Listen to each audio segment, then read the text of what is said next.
Hello there everyone, my name is Amy, this is The Opinionated Woman, and welcome to a video that I don't do very often, and that's a book haul. I am on a very strict budget. Books are expensive. On average here in South Africa, a new book will cost about 300 Rand.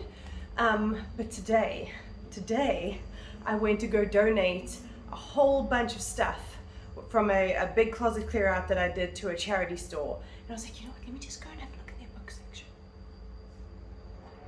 And then these happened.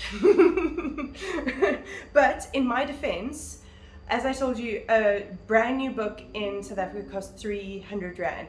All 5 of these cost me 45 Rand, which is like 2 cups of coffee, less than 2 cups of coffee. So I'm really proud of myself and my gains. So I wanted to show you guys, because I'm really coming to the end. I've got like 6 books on my shelves that I haven't read yet.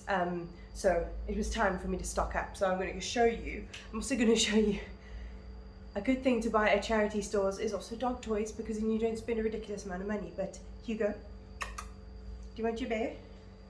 Come get your bear. Okay, so let's get into what books I picked up. The first one is one that I swear if I wasn't in a shop I would have squealed about, and that is Jamaica Inn by Daphne du Maurier. This is a copy from the 90s, like a proper like mass market paperback. It's so little and so 90s vibe, but yes, Jamaica Inn for 5 Rand. That's literally change. It's change. I've got zero idea about what it's about. Apparently it takes place on the Cornish coast, which I didn't know. I just know that it's the second most spoken about book of hers, besides Rebecca. I've read Rebecca, I've read Hungry Hill, and I haven't read, oh, and My Cousin Rachel's another one that people talk about, but this one I haven't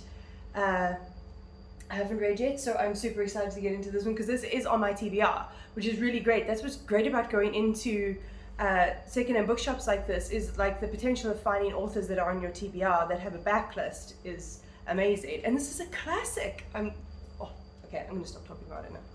Then I picked up Portobello by Ruth Rendell. And this really took me back, because the way that I used to get to read thrillers when I was younger, when I didn't have BookTube as a recommendation, and when I didn't have Scribd, the way that I used to find thriller authors was through secondhand bookstores, because you don't risk too much money on a brand new book that you might read very fast, because like compelling thrillers read really quickly. I mean, yeah, this got pretty decently big writing. And it's a good way to try out authors that you're not sure of and you haven't read before. And Ruth Rendell's just one that I've never managed to actually get a hold of. So I thought, why not? 10 Rand, freaking crazy price. It is based around an envelope for banknotes that this guy finds and the different lives that this set of banknotes affects. And it's set in London. So yeah. I'm excited to try a new thriller author and to read a thriller in hardback, like I mean in the physical form, because I read most of my thrillers nowadays with my ears. Next we have On Gold Mountain by Lisa C.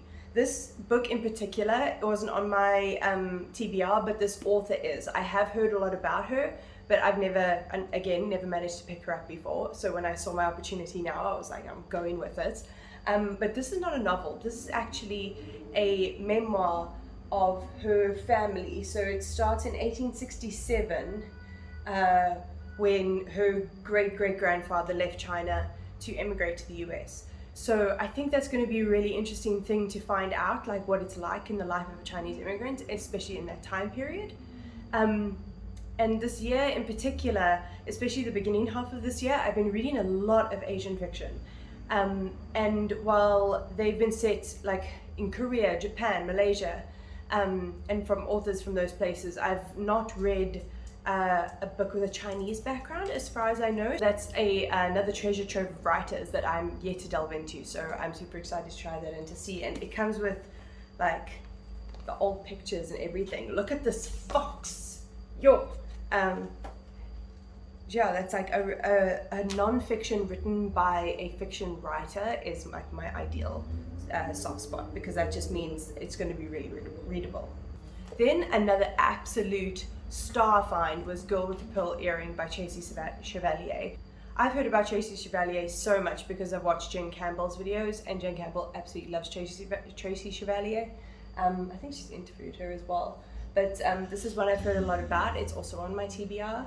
I think it's just a fictionalization of the story behind this painting, and then this became a movie. I'm sure you guys all know that. It's much smaller than I anticipated, but as soon as I saw Tracy Chevalier, I was like, I'm in there.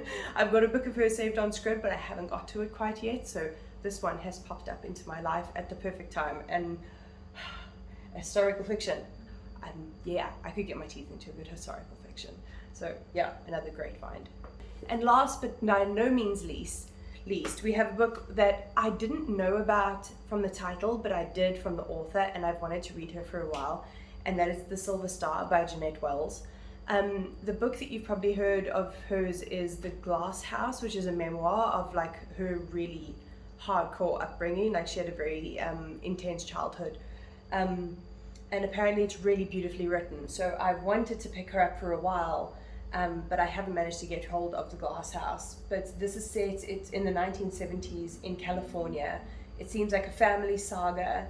It already mentions an old decaying mansion that's been in their family for generations. That's right up my alley. That sounds atmospheric as hell.